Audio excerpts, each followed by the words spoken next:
sedang memakan Pembalut. pembalut yang sudah dikenakan sama wanita yang habis head gitu. Kaget kan si Mas, langsung lari ke sekumpulan anak-anak anu geus lila di dieu. Anggar kuno kitu mah masih kena diheureuyan. Terus ya mereka makan lah lahap. Nah si ibunya itu ngelus-ngelus si pipi.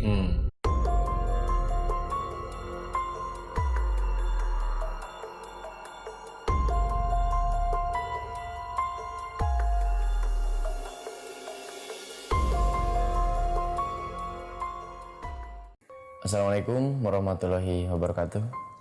Selamat malam, selamat datang kembali di podcast Horor Demi. Perkenalkan, saya Dimas Safrizal. Kali ini saya akan menjadi host di sini dan Adit sebagai narator cerita.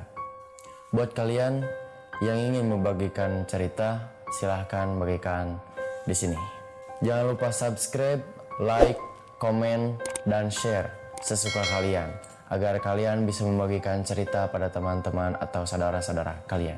Di episode kali ini, kita akan membahas cerita mistis seputar perkampungan. Ada mitos-mitos yang sudah ada dan menjadi tempat pembuangan ilmu hitam. Bagaimana cerita selengkapnya? Pasang headset kalian, matikan lampunya, pastikan kalau kalian sedang sendirian. Selamat mendengarkan.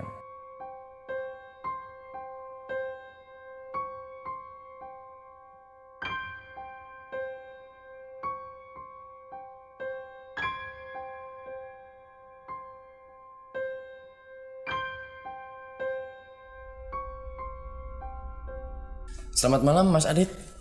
Malam. Sehat? Alhamdulillah. Sehat. Jadi gimana tentang ceritanya? Jadi cerita ini tuh diambil dari atau diadaptasi dari kisah nyata yang beredar. Ya dulu kalau kita waktu kecil gitu kan, kita sering dengar ada yang diculik sandekala. Kalau boleh tahu sandekala itu seperti apa? Jadi sandekala itu sejenis mitos yang dimana mitosnya itu kalau ada anak keluar di waktu, kalau di Sunda waktu sareupna. Jadi setelah asar mau ke maghrib itu biasanya disebut waktu sareupna. Nah anak yang keluar di waktu itu mitosnya bakal diculik ya entah sama wewe gombel sama kolong wewe lah, sama kan kolong wewe wewe gombel. Itu mitosnya. Nah, saya sering dengar dulu dan saya juga dengar dari istri bahwa di kampungnya di Banjar itu pernah ada kejadian. Jadi saya berinisiatif untuk membuat tulisan ini yang diadaptasi dari kisah nyata. Jadi ceritanya tuh begini, kita punya tokoh namanya Devi atau suka dipanggil sama keluarga sama teman-temannya itu Vivi. Jadi Vivi ini mengalami kejadian ini sekitar 20 tahun yang lalu, di mana dia sedang Masih seorang gadis. masih SD. Oh, Di umur 8 tahun.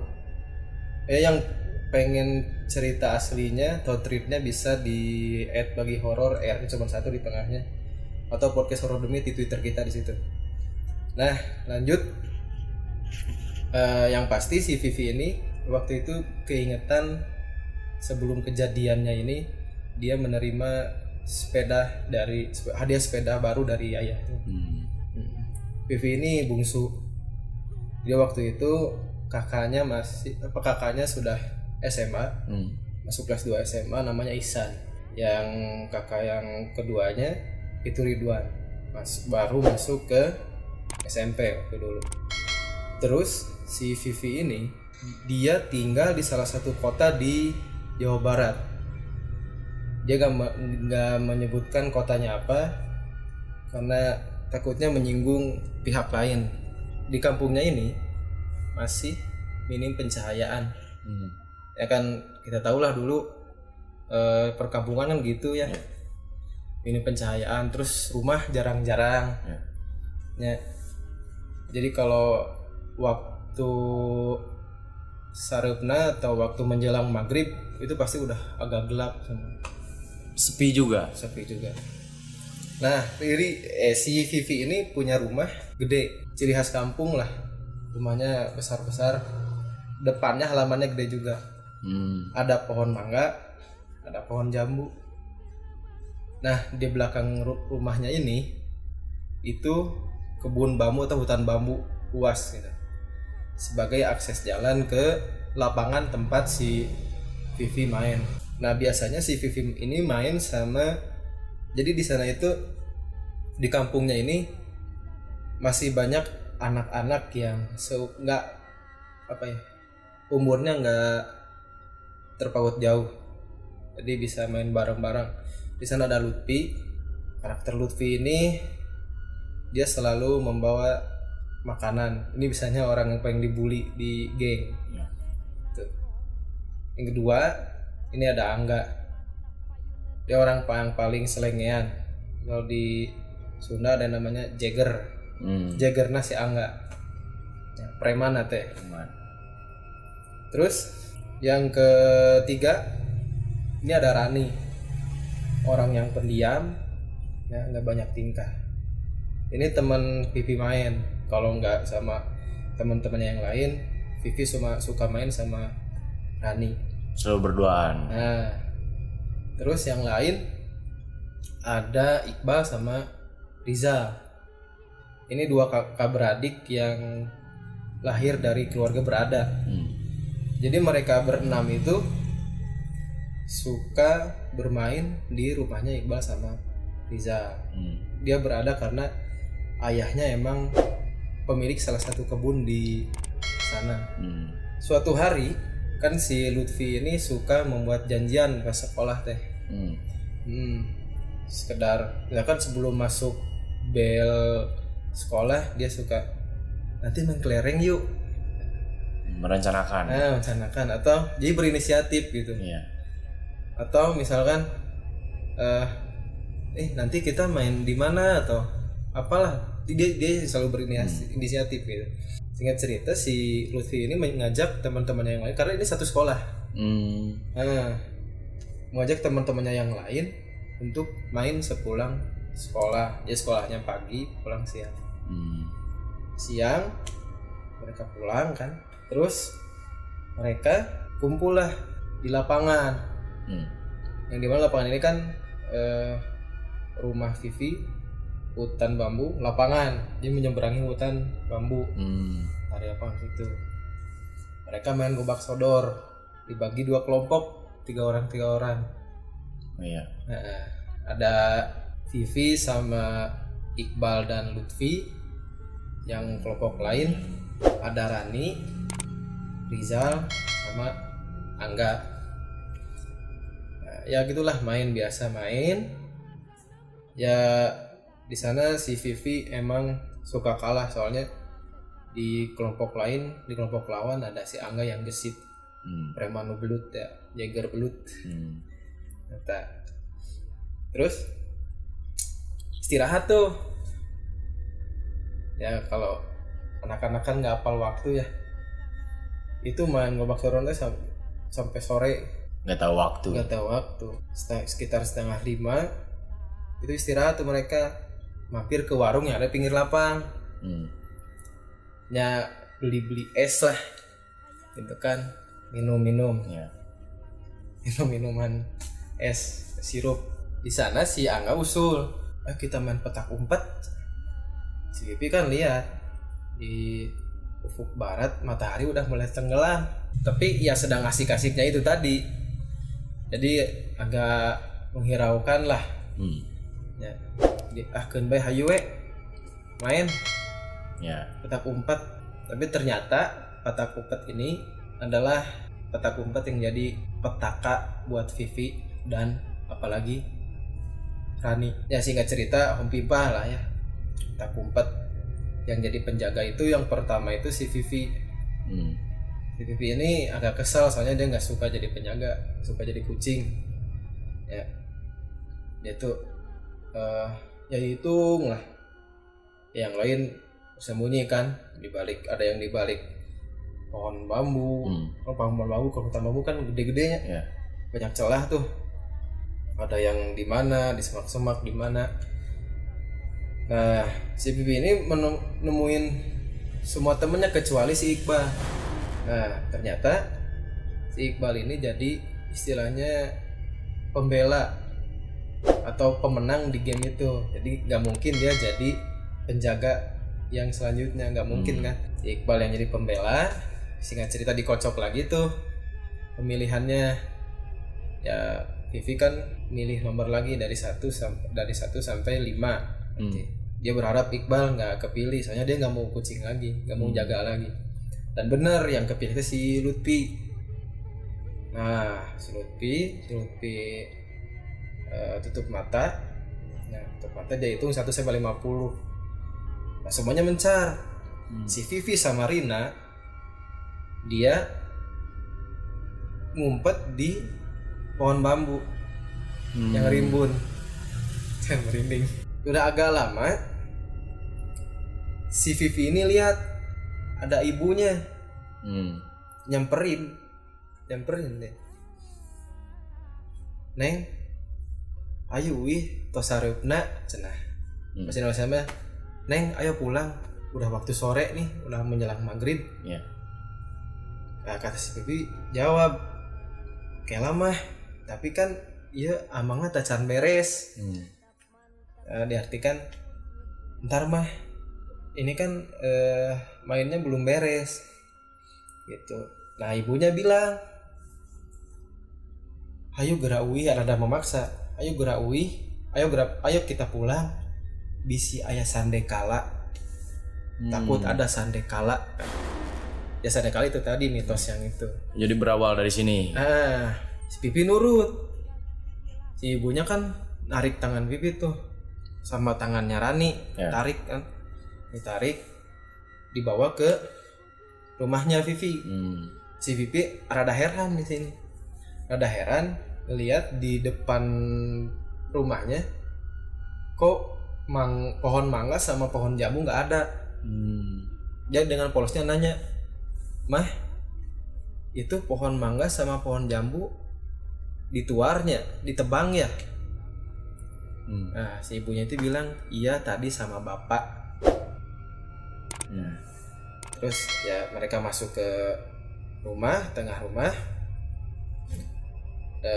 Rani duduk di tengah rumah.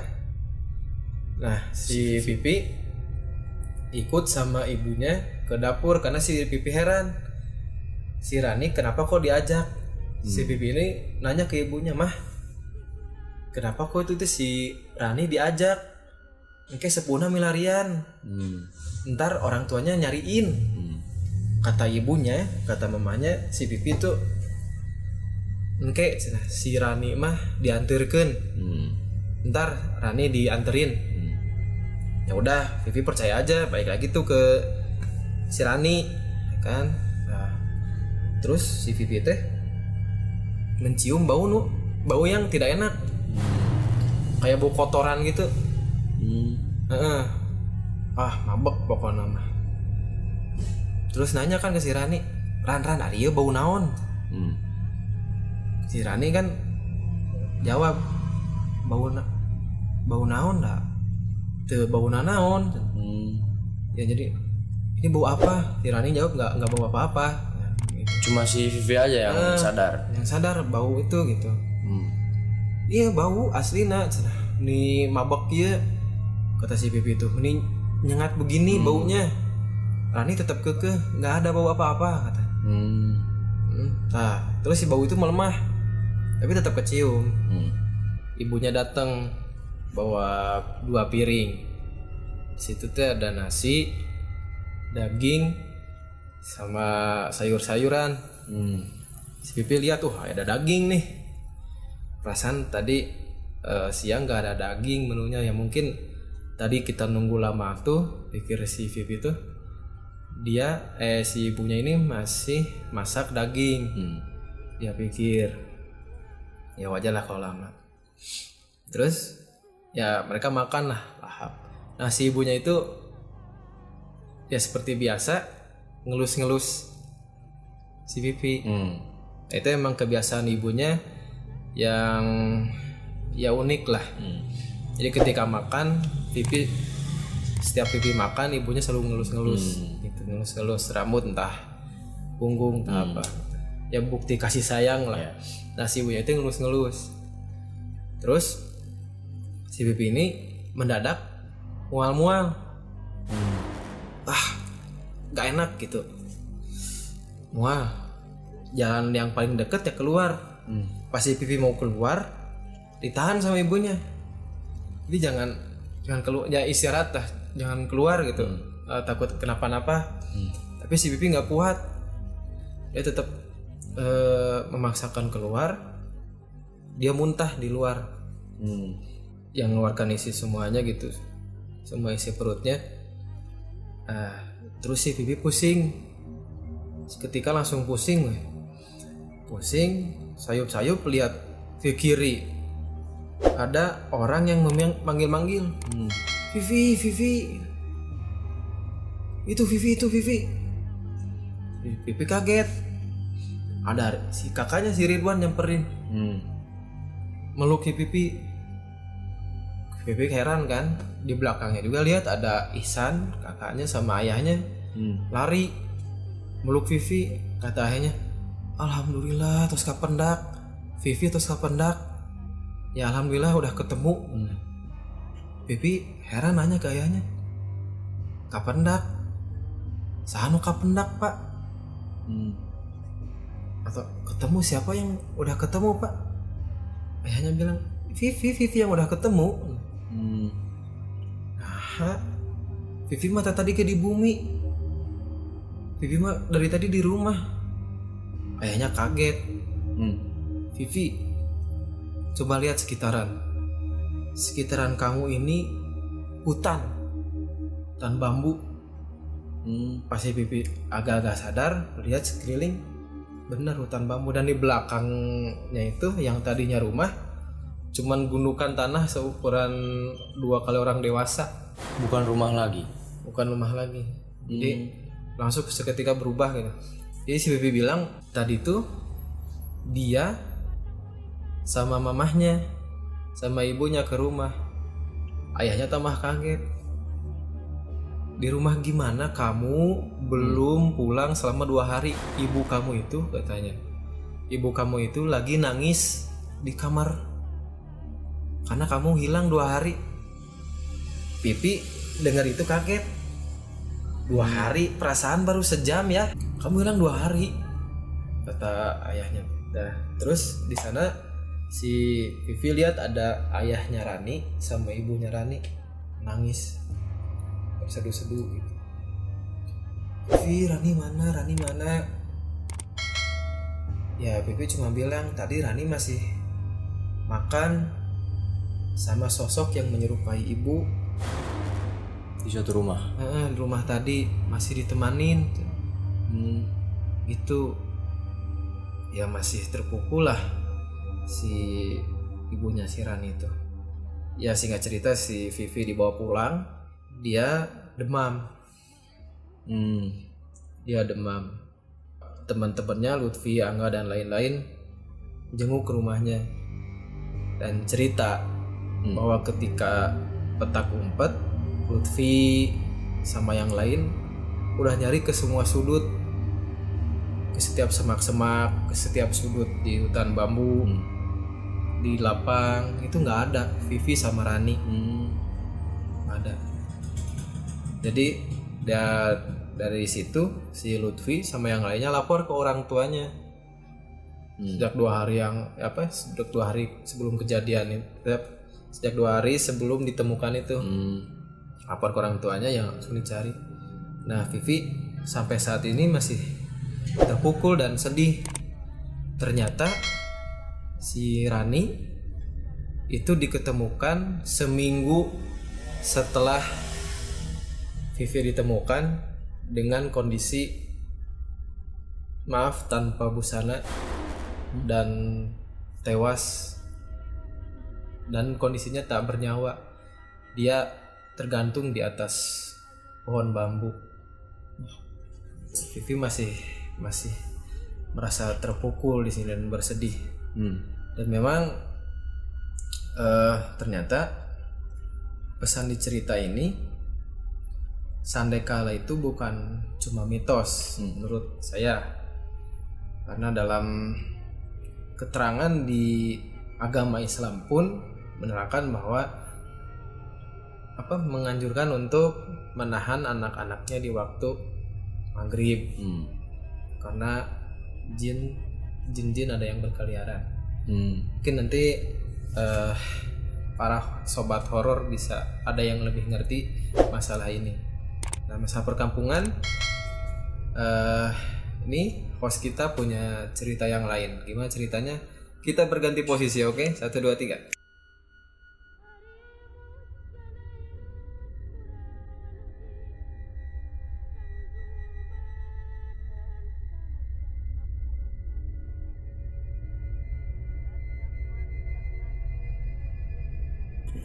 Ya, masalah perkampungan. Ini katanya perkampungan yang pembuangan ilmu hitam atau apa? Ya, Pembuangan bayi. pembuangan ilmu-ilmu hitam. Jadi sejenis santet, pelet atau jin-jin yang pada jahil itu dibuangnya ke daerah situ. Jadi gimana cerita selengkapnya? Nah, jadi ceritanya itu sebuah perkampungan. Perkampungannya saya tidak akan disebutkan ya, soalnya mungkin bisa ada apa-apa atau emang bisa jadi fitnah. Tapi emang bener kalau daerah sini itu tempat pembuangan ilmu-ilmu hitam, dukun-dukun yang sampai saat ini pun masih banyak yang menggunakannya. Nah, itu tempat pembuangannya. Daerah terlarang ya. Iya. Juga ada penghuninya itu teh. Ada warga desa biasa. Berani, cukup Biasa berani. kan? Iya. Iya, biasa kan rumahnya itu di sekat kebun. Oh iya. Kebun. Nah, suatu malam termasuk saudaranya teman saya. Oh, ini relate sama, nyambung sama sang penari itu ya? Iya, daerah situ sama. Oke. Abaikan suara motor. Dia daerahnya sama sama yang kasus sang penari tersebut, ada di part 1 sang penari.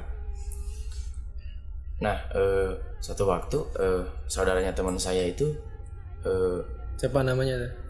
Sebut saja inisial nom. inisialnya sebut saja si Gilang. Oh.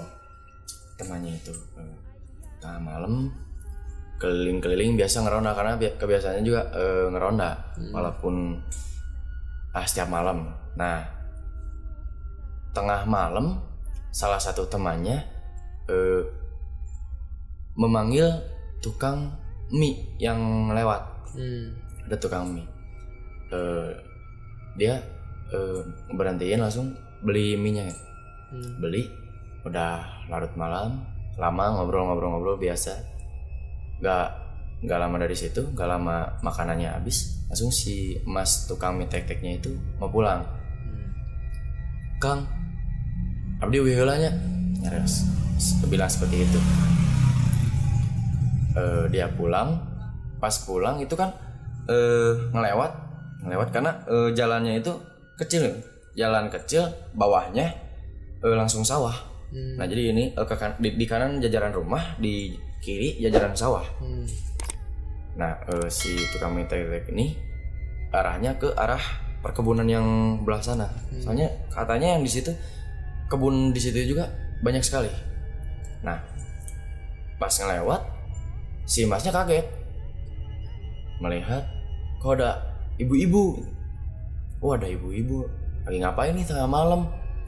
Waktu pertama ya si masnya nggak sadar, belum sadar. kalau itu bukan ibu-ibu. Nah, dilihat ibu-ibu, pas lebih dekat dilihat ternyata bukan ibu-ibu, tapi seorang cewek yang mungkin biasa disebut kuntilanak. Dia itu sambil memakan. Pertama ngelihat si emasnya itu kirain ibu-ibu yang sedang makan roti gitu. Makan roti yang selai stroberi karena ada merah-merahnya. Sampai berceceran ke baju-bajunya. Pas dilihat, loh kok beda, ibu-ibu ngapain? Pas si kuntilanaknya ngelihat ternyata bukan ibu-ibu. Wah, mukanya hancur, berdarah-darah. Ternyata sedang makan, maaf ya, sedang makan pembalut yang sudah dikenakan sama wanita yang habis head gitu. Kaget kan si mas, langsung lari ke sekumpulan anak-anak, langsung bilang gini, tulungan, itu ayah ibu-ibu. Anak-anak kan heran, ibu-ibu mana mas? Dari tadi nggak ada ibu-ibu. Itu ada di sana. Pas disamperin ternyata udah nggak ada. Si masnya cerita, pas cerita ya ternyata emang bener kalau di situ itu nggak ada ibu-ibu, tapi yang ada si kuntilanak itu. Sambil pergi dia sambil ketawa si ibu-ibunya itu. Lalu nggak ada. Si masnya dari situ langsung pulang. Bahkan sebelumnya mah diam dulu karena trauma, saking takutnya dia langsung balik lagi ke anak-anak. Bahkan sampai barang dagangannya pun ditinggal di depan ibu-ibu yang tadi, ditinggal di situ karena lari terbirit-birit karena ketakutan gitu. Kalau yang ibu-ibu misterius. Yang lain ada lagi? Ada. Kalau ini sama daerahnya daerah kota, cuma beda tempat. Jadi kalau di sini deket jalan raya, ada lagi yang ke belakangnya. Yang konon katanya daerah situ itu dulunya adalah kerajaan. Kerajaannya itu luas. Banyak orang yang bilang kalau emang bener dulunya ada istana kerajaan. Yang sekarang nggak ada sisa puing-puing bangunannya. Yang ternyata pas ditanya itu adalah kerajaan gaib. Nah, bagian kalau yang tadi yang di depan itu deket jalan. Nah di situ itu mah cuma kebun sama ada kuburan belah depannya. Kalau yang di belakang itu tempat pembuangan, itu emang benar-benar tempat pembuangan. Soalnya posisinya dari dulu juga. Jadi si gerbang istana, bangunan istana kerajaan ini, jadi gerbangnya itu gerbang belakangnya itu ada di daerah situ. Dan emang benar masih ada siluman monyet, siluman orai, siluman harimau masih ada. Cuma jarang keluar. Kalau siluman harimau yang sering keluar itu ular sama dan sejenisnya lah. Nah singkat cerita emang jadi terkenal angker lah ya daerah situ. Nah teman saya lewat, si Gilang tadi tuh lewat. Pas lewat dia itu mau ke kakeknya.